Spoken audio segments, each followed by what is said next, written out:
ایک مرتبہ حضرت خضر علیہ السلام دریا کے کنارے بیٹھے تھے۔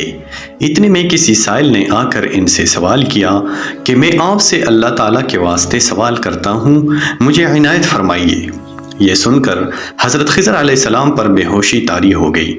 جب کچھ ہوش ہوا تو فرمانے لگے، بھائی میں تو صرف اپنی جان اور مال کا مالک ہوں، تم نے مجھ سے اللہ کے واسطے سوال کیا ہے، لہٰذا میں اپنی جان اور ذات تمہارے حوالے کرتا ہوں، تم جس طرح چاہو اس کو استعمال میں لاؤ، بازار میں فروخت کر کے اس کی قیمت سے فائدہ اٹھاؤ۔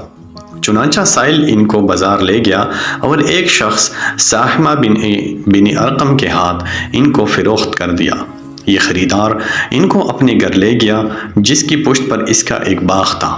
چنانچہ ساہمہ نے حضرت خضر علیہ السلام کو ایک کدال دے کر کہا کہ اس سامنے والے پہاڑ جو 3 مربع میل رقبہ میں واقع تھا، مٹی کاٹ کاٹ کر باغ میں ڈالتے رہے، اور یہ حکم دے کر ساہمہ اپنی کسی ضرورت سے کہیں چلا گیا، اور حضرت خضر علیہ السلام اس پہاڑ سے مٹی کاٹ کاٹ کر باغ میں ڈالنے لگے۔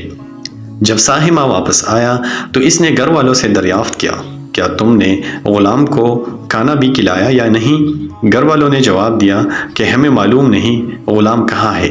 یہ سن کر جب ساہمہ خود کھانا لے کر باغ میں آیا تو اس نے دیکھا کہ وہ غلام یعنی حضرت خضر علیہ السلام تمام پہاڑ کی مٹی کاٹ کر ڈال چکے تھے اور اپنے کام سے فارغ ہو کر اپنے مولا حقیقی کے عبادت میں مصروف تھے۔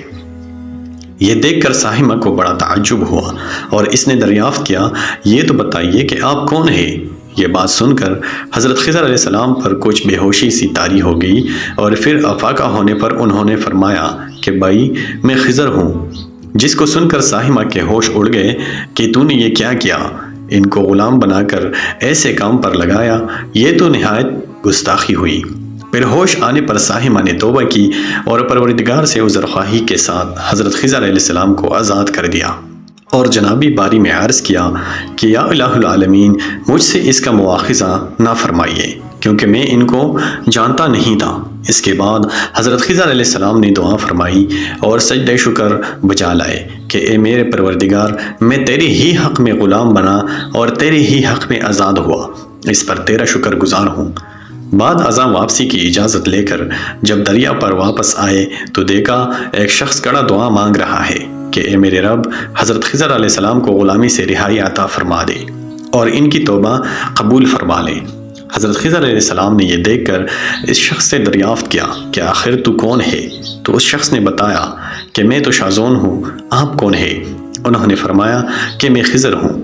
اس کے بعد شازون نے کہا، اے خضر، تم اپنے لیے رہنے کا مکان بنا کر دنیا کی طلب کی ہے، کیونکہ حضرت خضر علیہ السلام کا دریا کے کنارے پر ایک عبادت خانہ تھا۔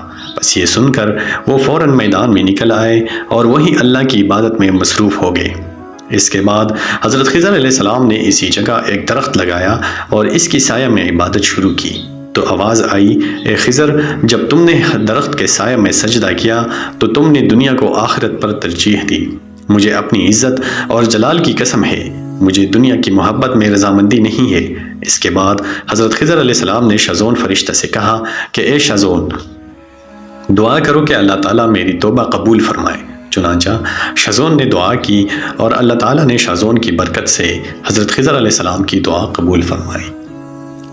خدا کے برگزیدہ بندے اسی حالت میں راضی رہتے ہیں جو اللہ کو منظور ہو۔ بے شک ہماری فلاح بھی اسی میں ہے کہ زندگی کے ہر موڑ پر آنے والے ہر پیچ و خم میں ہم راضی برضا رہے، اللہ تعالیٰ کی چاہت کو سامنے رکھ کر زندگی گزارے۔ دعا ہے کہ اللہ تعالیٰ ہمیں اس واقعہ سے سبق حاصل کر کے نیک بننے کی توفیق عطا فرمائے۔ آمین یا رب العالمین۔